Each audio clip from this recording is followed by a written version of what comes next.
The Grand Unity Station orbited Earth like a gleaming metal halo, humanity's proudest achievement and the venue for the first interplanetary diplomatic summit. Lieutenant Commander Marcus Harlow straightened his dress uniform for the 5th time, mentally rehearsing protocol as he approached the main reception hall. After 15 years in the Space Force, he'd never imagined being selected as security liaison for such a historic event. "Remember, Harlow," Captain Rodriguez had warned during briefing, "no unscheduled interactions with the delegates. Especially the Stellarans, they're still evaluating whether we're worth the diplomatic effort." As the doors slid open, Marcus was hit by a wall of sound, dozens of conversations in multiple languages, both human and otherwise. The vast chamber was filled with diplomats from Earth and the 7 alien civilizations that had made contact over the past decade. Holographic displays hovered above each delegation's table, showing their home worlds rotating slowly. His eyes were immediately drawn to the Stellaran delegation. They were unmistakable, tall, humanoid figures with skin in varying shades of green. But one delegate stood apart from the others. Unlike her companions with their sleek, silver hair, hers was a riot of crimson curls cascading down her back. She stood taller than the others, her posture regal as she surveyed the room with eyes that sparkled like amethysts.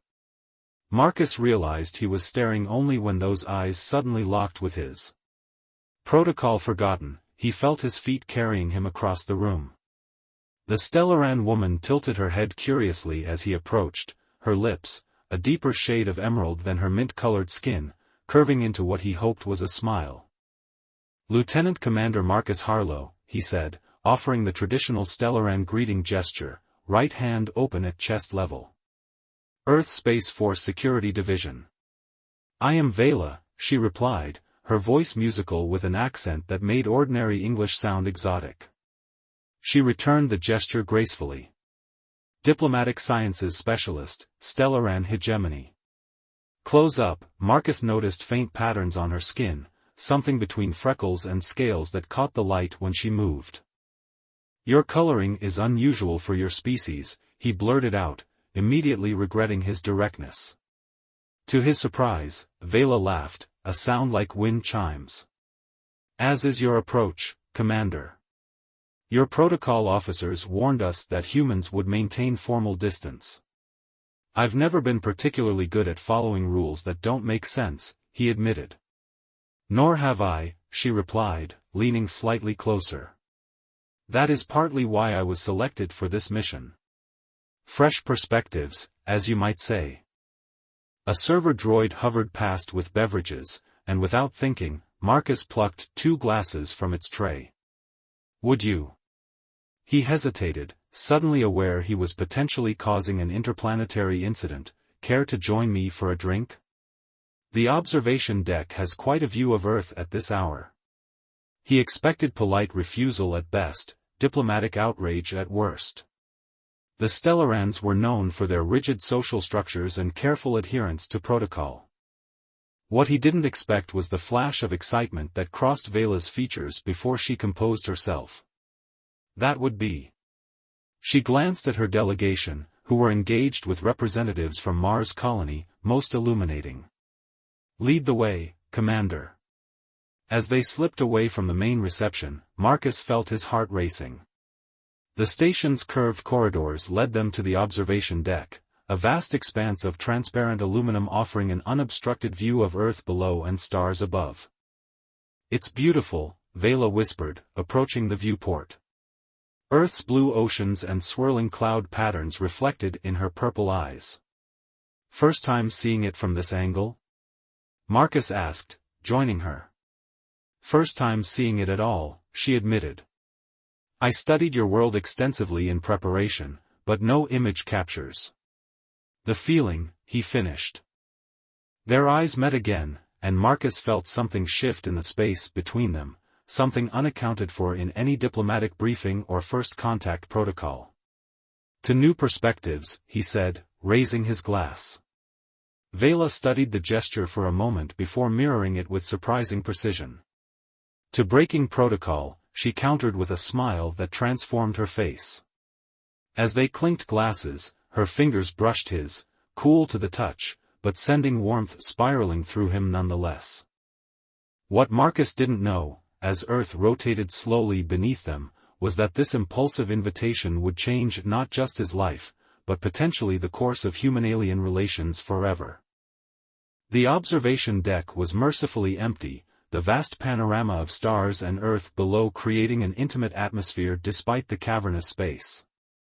Marcus guided Vela to a seating area near the viewport, watching with fascination as she moved with fluid grace that seemed almost choreographed.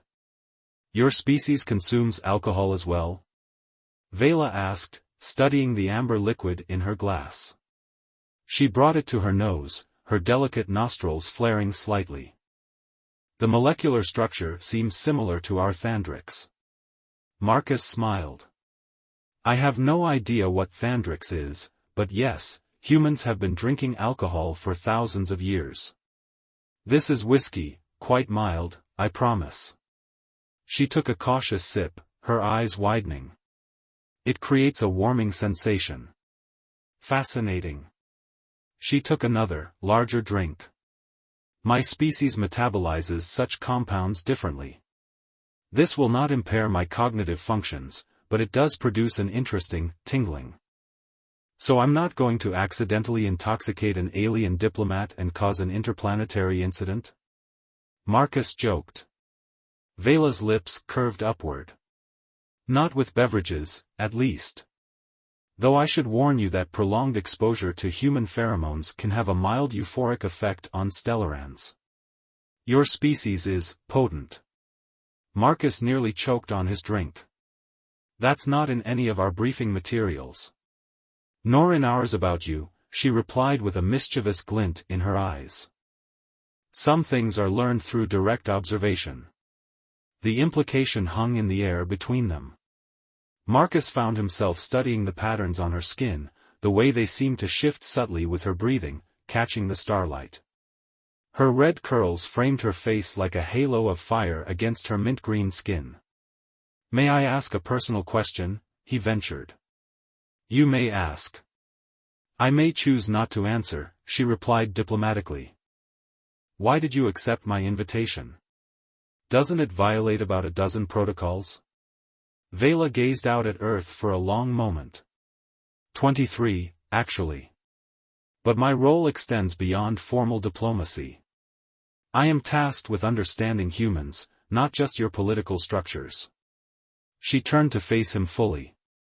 "Your impulsive invitation revealed more about human nature than hours of scheduled interactions. You took a risk with no guarantee of reward. This is characteristically human, I'm told." "And characteristically unstellaran?" Marcus asked. "Perhaps not as much as my superiors believe," Vela admitted softly. "My people value control and calculation. But there are those of us who question whether such rigid adherence to protocol truly serves understanding." She leaned slightly closer. "What about you, Commander? Why risk disciplinary action to share a drink with an alien you've just met?" The question caught Marcus off guard. Why had he approached her? The diplomatic answer would be professional curiosity, but something about Vela's direct gaze compelled honesty. "Because you were the most interesting person in that room," he said simply. "Human or otherwise." Her expression softened. "Interesting. Not merely exotic or alien?" "Those too," he admitted with a smile. "But mostly because you were watching everyone else like you were reading a book. I wanted to know what story you were seeing." Vela's eyes widened slightly. "Most humans I've encountered notice my physical differences first, and often exclusively." "Well, the curls are pretty spectacular," Marcus said, gesturing to her vibrant red hair. "Is that common among your people?" She shook her head. "No.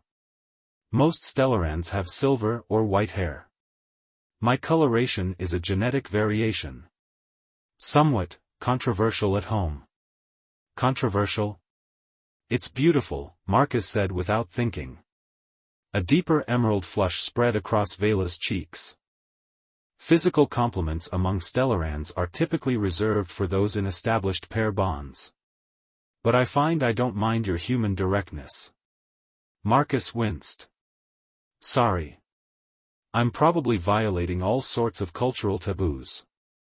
As am I, she replied, unexpectedly reaching out to touch the back of his hand. Her fingers were cool against his skin, but left a trail of warmth. Touch, for instance, is highly regulated in my culture. Reserved for significant moments. Marcus remained very still, afraid to break whatever spell had fallen over them. And is this a significant moment? I believe it may be, she said, her voice dropping to almost a whisper. Your species experiences emotions physically, does it not? Increased heart rate, altered breathing patterns? Yes, he managed, acutely aware that his heart was indeed racing. Mine experiences them with far greater intensity, she said. Every emotion creates cascading biochemical reactions. Joy, fear, attraction, they can be overwhelming without training. Her fingers moved from his hand to his wrist, where his pulse beat steadily beneath her touch. Your heart rate has increased by approximately 28% since I touched you, she observed. That tends to happen when beautiful women touch me, Marcus said, attempting humor to mask how affected he was by her simple contact. Beautiful, she repeated, as if testing the word. An aesthetic judgment based on arbitrary cultural standards. Not entirely arbitrary, he countered. There's something about you that would be beautiful in any galaxy. Vela's eyes met his, their violet depths seeming to evaluate his sincerity. Then, without warning, she leaned forward and pressed her lips briefly against his, a kiss so light it might have been imagined. Marcus froze in surprise, then shock as Vela suddenly pulled back, her eyes wide. I've made an error in cultural translation, she said quickly. In our diplomatic briefings, we learned that humans touch mouths as a greeting in certain contexts. I thought perhaps. Marcus couldn't help it, he burst out laughing. That's not exactly. I mean, we do kiss as a greeting, but usually on the cheek, and usually only people we know well. Oh, Vela's skin darkened further with embarrassment. Then mouth-to-mouth contact is generally reserved for romantic partners, he finished gently. I see. Her expression cycled rapidly through embarrassment to scientific interest. Yet you found my error amusing rather than offensive. Cultural misunderstandings happen, Marcus said with a smile. Though I have to admit, that's the most pleasant diplomatic incident I've ever been part of. Vela studied him for a moment longer, then smiled, a full, unguarded expression that transformed her face.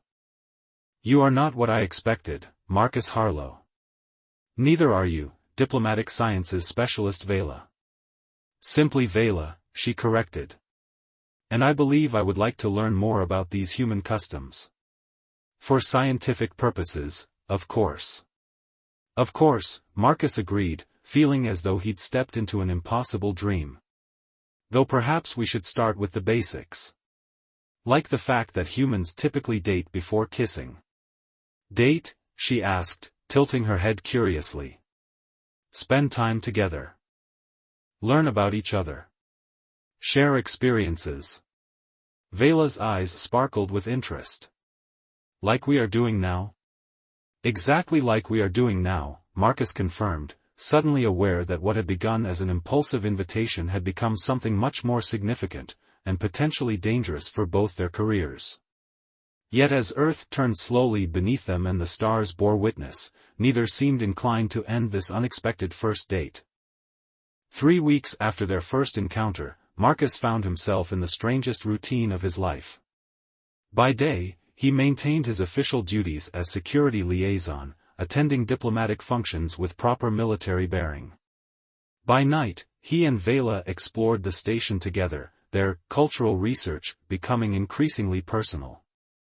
Tonight they had arranged to meet in the station's hydroponics garden, a sprawling green space designed to provide both food and psychological comfort for the station's long-term residents. Marcus arrived early, watching water droplets collect on a cluster of strawberry plants as he waited. "You appear contemplative," Vela's melodic voice came from behind him. She had adopted more human attire, a flowing emerald dress that complemented her skin, her red curls gathered loosely at her nape. "Just thinking about how surreal this is," Marcus admitted, taking her hand. The gesture had become natural between them, though he knew it represented significant trust on her part. "A month ago, I'd never met a Stellaran. Now I'm—" He trailed off, unsure how to define what they were. "Now you're helping advance interspecies understanding," Vela supplied with a smile that didn't quite reach her eyes. They walked among the plants, the artificial lighting dimming to simulate evening. Marcus had begun to read Vela's subtle expressions, and something in her manner triggered his concern. "Is everything all right?" he asked. "You seem distracted." Vela stopped beside a flowering jasmine vine, its scent heavy in the humid air. "I received a communication from my superiors today. They are pleased with my progress." "Progress?" Something in her tone made Marcus uneasy. Vela's fingers tightened around his. "I have not been entirely forthcoming about my role in the delegation." Marcus' body tensed automatically. "Go on." "My specialty is not merely diplomatic sciences," she said carefully. "I am a behavioral xenobiologist. My primary assignment is to study human interpersonal dynamics, particularly intimate behaviors." The implications hit Marcus like a physical blow. "So it's been research? I'm a lab specimen?" "No." Vela's distress was palpable, her skin pulsing with patterns he'd come to recognize as emotional indicators. "That was never my intention. Yes, I was assigned to gather information on human bonding and mating behaviors, but—" "Mating behaviors?" Marcus pulled his hand away. "Is that what this has been?" Vela's eyes flashed with frustration. "You're not allowing me to explain properly." "Yes, I was given this assignment. Yes, I saw an opportunity to fulfill it when you approached me. But what has developed between us is not something I anticipated or planned." "How convenient that your feelings developed for someone who happens to be the perfect research subject," Marcus said bitterly. "Do you think this has been convenient?" Vela's voice rose, her accent becoming more pronounced as her emotional control slipped. "Do you think I wanted to compromise my professional detachment? To violate core principles of scientific observation? To risk my position in the delegation?" She stepped closer, her eyes intense. "My superiors are pleased because they believe I am clinically documenting human behavior. They do not know that I have developed genuine emotional attachment. If they did, I would be immediately recalled and replaced." Marcus studied her face, looking for signs of deception, but saw only vulnerability. "Why tell me this now?" Vela touched the jasmine blossom beside them. "Because tomorrow, I am required to submit a preliminary report on my findings. And I will not, reduce what has happened between us to clinical observations without your knowledge and consent." The honesty in her admission slowly melted Marcus' anger. "So what does your research actually entail?" "Understanding how humans form connections," she said quietly. "How you build trust, express attraction, communicate desire. How your emotional and physical intimacy are interrelated." "And what have you learned?" Marcus asked, a hint of his sense of humor returning. Vela's expression softened. "That humans are far more complex than our studies suggested. That you, Marcus Harlow, are particularly complex." She reached for his hand again. "And that I am no longer capable of objective observation where you are concerned." Marcus allowed her to take his hand, still processing. "So what happens now?" "I have two options," she said with scientific precision. "Submit an incomplete report citing insufficient data, which would likely result in my replacement. Or, Marcus prompted.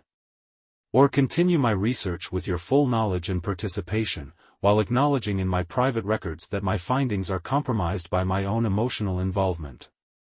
The implications hung between them. Marcus considered what she was really saying, that she was willing to risk her professional standing rather than end what had developed between them. Will your report include details about us? Specifically? It will include observations about human courtship and bonding behaviors, she said carefully. But I can ensure it remains generalized, focusing on cultural patterns rather than specific interactions. Marcus processed this, then slowly smiled. So I'd be helping advance interspecies scientific understanding? The tension in Vela's posture eased visibly. Precisely. Well, when you put it that way, how can I refuse? He drew her closer. But I have one condition. Which is? She asked cautiously. Complete transparency. You tell me exactly what you're researching, and I get to ask just as many questions about Stellarans as you ask about humans. A slow smile spread across Vela's face. That seems equitable. Though I should warn you, Stellaran physiology and behavioral patterns are quite complex. I'm a quick study, Marcus said, his hand moving to the small of her back. Speaking of research, there's an important human custom I haven't introduced you to yet. And what might that be? Vela asked, her voice dropping to that musical whisper that made his pulse quicken. Reconciliation after an argument, he murmured, leaning in to kiss her properly, not the tentative, exploratory kisses they'd shared before, but something deeper, an offering of trust renewed. When they finally parted, Vela's skin was illuminated with patterns he'd never seen before, glowing softly in the dim garden light. That, she said breathlessly, will definitely require further study. The Stellaran quarters occupied an entire section of the station's diplomatic wing, designed to accommodate their specific environmental needs. Marcus had never had reason to visit officially, until tonight. He adjusted the collar of his civilian clothes, feeling conspicuously out of place as he approached Vela's private chambers. They had planned this rendezvous carefully. 2 months into their increasingly intimate relationship, they had reached the limits of what could be explored in public spaces or Marcus' modest officers' quarters. Vela had suggested they meet in her environment, where she could control the atmosphere and privacy settings. The door opened before he could announce himself, revealing Vela in traditional Stellaran attire, a shimmering garment that seemed almost liquid, flowing around her form like quicksilver. You came, she said, relief evident in her voice. Did you think I wouldn't? Marcus stepped inside, immediately noting the differences in environment. The gravity felt slightly lighter, the air more humid, with a subtle floral scent he couldn't identify. The diplomatic summit ends in 2 weeks, Vela said, securing the door behind him. Rumors have begun circulating about our association. Marcus had heard the whispers too. Nothing specific, just knowing looks from colleagues, a formal inquiry about his frequent visits to the observation deck. Are you in trouble? He asked directly. Not yet, she said. My research provides a convenient cover. But there are factions among both our peoples who would view what we're doing as dangerous. Research? Marcus raised an eyebrow, the old wound still slightly tender. Vela's expression softened. You know what I mean. This has gone far beyond research. The room around them was sparsely furnished but elegant, dominated by a viewing wall currently displaying the stars outside the station. The lighting was dimmer than in human quarters, casting everything in a soft purple glow that made Vela's green skin look almost iridescent. You've adjusted the environment for me, Marcus noted, recognizing that the temperature and gravity were compromises between Stellaran and human preferences. Yes, Vela admitted. Though it is not optimal for either of us, I thought a middle ground would be symbolic. Marcus moved closer to her, reaching out to touch the strange fabric of her garment. It felt cool beneath his fingers, almost like touching water. Is this traditional? He asked. For significant encounters, yes, Vela said, a deeper green flush spreading across her cheeks. Marcus, there is something I must tell you. Something I have been researching privately. The seriousness in her tone made him pause. What is it? Our species are more compatible than either of our governments have acknowledged publicly, she said carefully. Biologically compatible in ways that were deemed politically sensitive. Marcus processed her words slowly, understanding dawning. You mean? Intimate physical compatibility, she confirmed. My research indicates no harmful biochemical reactions between our species. In fact, certain aspects of our physiologies appear complementary. The implications were enormous, not just for them personally, but politically. If humans and Stellarans could form not just diplomatic alliances but personal ones. Is that why some factions would consider this dangerous? Marcus asked. Vela nodded. There are those among my people who believe maintaining separation is crucial to preserving our cultural identity. And I imagine similar sentiments exist among humans. They do, Marcus confirmed, thinking of the anti-alien protests that had intensified on Earth since first contact. But why keep compatibility a secret if it's already known? Because knowledge becomes power, Vela said simply. And both our governments prefer to control how much power their citizens possess. She moved closer, her skin beginning to emit the subtle glow he'd come to associate with her stronger emotions. But tonight is not about politics or research. Her fingers traced the line of his jaw with delicate precision. Tonight I wish to explore this compatibility personally. If you are willing. The invitation in her words was unmistakable. Marcus felt his heartbeat accelerate, knowing they were crossing a threshold from which there would be no return. I'm willing, he said softly. But I need to know, is this still research for you? Even partly? Vela's expression became solemn. No. I submitted my final research report yesterday, with deliberately vague conclusions. What happens now is between us alone. The admission seemed to change the air between them. Marcus pulled her closer, their bodies fitting together in a way that felt both alien and perfectly natural. Show me, he whispered against her hair, how Stellarans express desire. What followed was a discovery of differences and surprising similarities. Vela's skin emitted bioluminescent patterns that shifted with her emotions, creating a visual symphony that guided Marcus' touch. Places he would never have thought sensitive on a human elicited intense responses from her, while other, more expected areas of intimacy translated perfectly between their species. Her body temperature fluctuated with her arousal, cooling then warming against his human heat. When they finally joined completely, the sensation was unlike anything Marcus had ever experienced, a connection that seemed to transcend physical boundaries, as if their nervous systems had temporarily merged. Afterward, they lay entwined on her sleeping platform, Marcus trying to process the profound intimacy they'd shared. Vela's body continued to emit soft pulses of light that slowly faded as her breathing steadied. That was. He began, finding words inadequate. Yes, she agreed, understanding his meaning without explanation. Among my people, physical union can create temporary telepathic bridges. I didn't know if it would work with a human, but I felt echoes of your consciousness. Marcus stroked her hair, marveling at how something so alien could now feel so familiar. Is that why it felt so intense? Vela propped herself up on one elbow, studying his face with scientific curiosity mixed with tenderness. Partially. But I believe it is also because what we have done has never been documented between our species. We are pioneers, Marcus Harlow. The word carried weight he hadn't anticipated. Pioneers faced both wonders and dangers, blazing trails into unknown territories. What happens when the summit ends, he asked, the question he'd been avoiding for weeks. Vela's luminescence dimmed noticeably. I am scheduled to return to the Stellaran homeworld. My next assignment has not been determined. And if I asked you to stay? Or if I requested assignment to Stellaran diplomatic detail?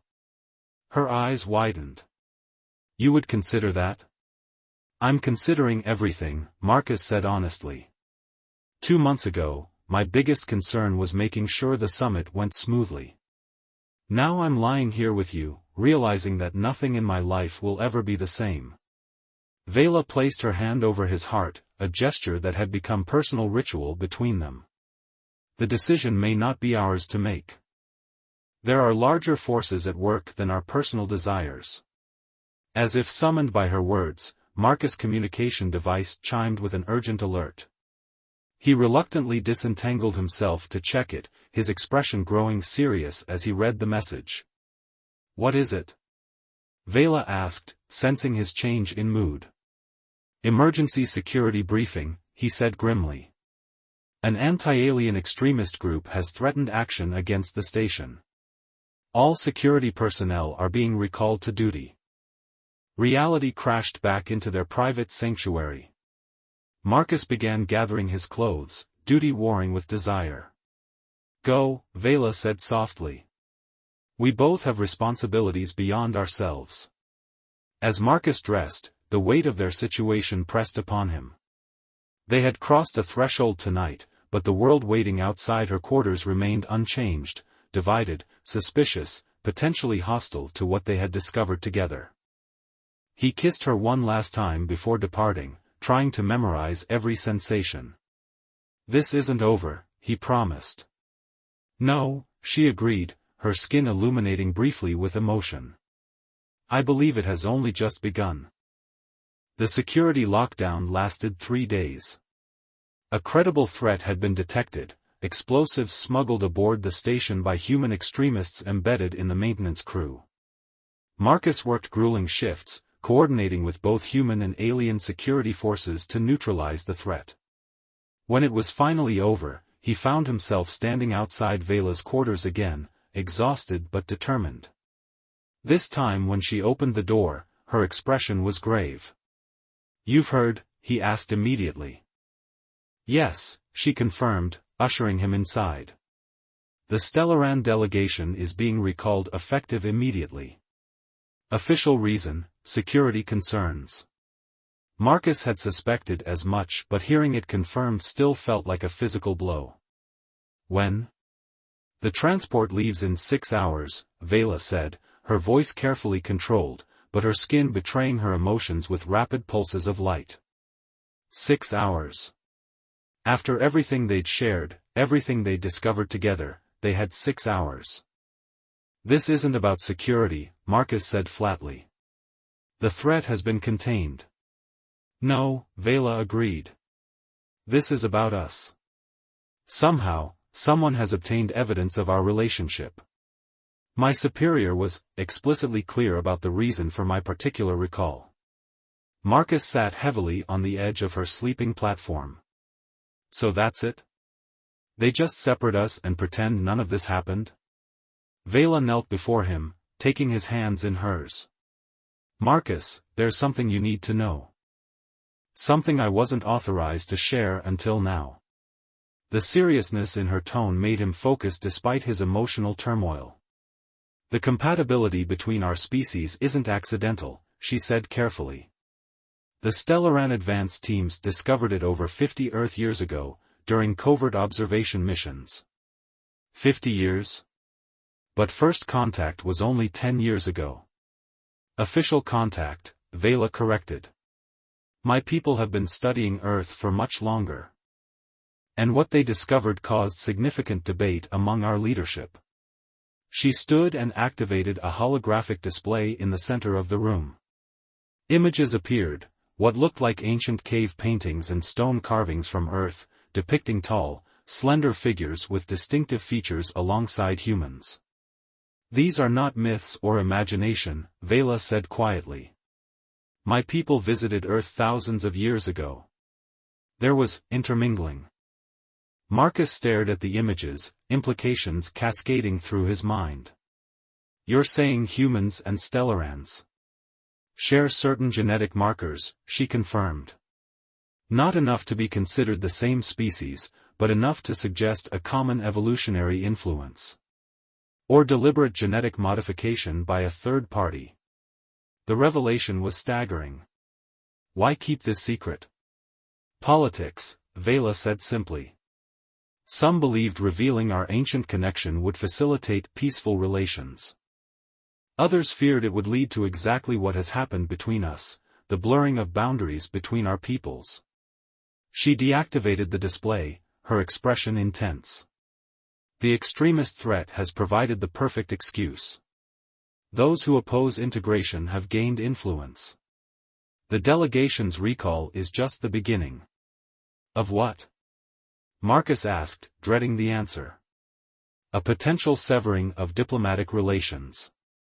A return to isolation, for both our species. The weight of it settled between them. What they had discovered, what they had become together, was more than a personal connection. It was proof of what was possible, evidence against those who claimed fundamental incompatibility between their peoples. So we're being separated to prevent us from becoming a symbol, Marcus said, understanding dawning. Precisely. Vela's control slipped, her voice trembling slightly. Marcus, I have been given a choice. Return to the homeworld for reassignment, or face exile from my people. The magnitude of her situation hit him fully. They would cut you off completely? For this? For defying direct orders. For compromising my research. For choosing individual connection over collective security. Her eyes met his. For loving a human. The word hung in the air between them. They had never used it before, though the feeling had been growing for weeks. I have to make my decision within the hour, she continued.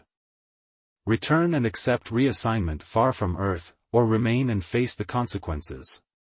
Marcus stood, his decision already made. Then I need to make mine too. He activated his own communication device, connecting directly to his commanding officer. Captain Rodriguez, this is Harlow. I need to speak with you immediately regarding a reassignment request. Vela watched him with wide eyes as he outlined his request, immediate reassignment to long-term diplomatic service, specifically as liaison to Stellaran territories, citing his unique experience with their customs and protocols. When he disconnected, Vela's skin was glowing brightly enough to illuminate the entire room. You would leave Earth? Your career path? For a chance to pioneer a new kind of relationship between our peoples? Yes. He took her hands in his. But only if that's what you want too. Vela's expression shifted through complex emotions. The path would not be easy. We would face resistance from both sides. Prejudice. Isolation. Nothing worthwhile is ever easy, Marcus said. The question is whether it's worth it. Vela was quiet for a long moment, then activated her own communication device. In fluid Stellaran language, she delivered what was clearly a formal statement. What did you tell them? Marcus asked when she finished. That I am accepting permanent diplomatic assignment to Earth territories, citing irreplaceable field experience, she said with the first smile he'd seen since entering her quarters. I also submitted a formal research proposal for long-term study of human Stellaran cohabitation, with myself as primary subject. Marcus laughed despite everything. You turned us into an official research project? It provides certain protections, she said pragmatically. And access to resources we'll need. Always the scientist, he said fondly, pulling her close. A scientist who has made the most unscientific decision of her life, Vela corrected, her hands finding their familiar place against his chest. My superiors will attempt to change my mind. Your commanding officers may do the same. Let them try, Marcus said with newfound determination. We've discovered something they've been hiding for 50 years, maybe thousands. That humans and Stellarans aren't meant to be separated, but to find each other again. Vela's skin illuminated with the pattern he now recognized as joy. There will be others like us, once the truth is known. Pioneers, Marcus reminded her, using the word she had given them. As Earth turned below the station and distant stars witnessed their union, Marcus Harlow and Vela sealed their decision with a kiss that bridged more than physical distance, a kiss that promised new frontiers neither of them could explore alone. In inviting an alien woman for a drink, Marcus had never imagined her reaction would not just shock him, but potentially reshape the future of two worlds. Yet as they held each other in the artificial gravity of a space station between worlds, both knew that the most profound discoveries were rarely planned, they happened when someone was brave enough to extend an invitation into the unknown.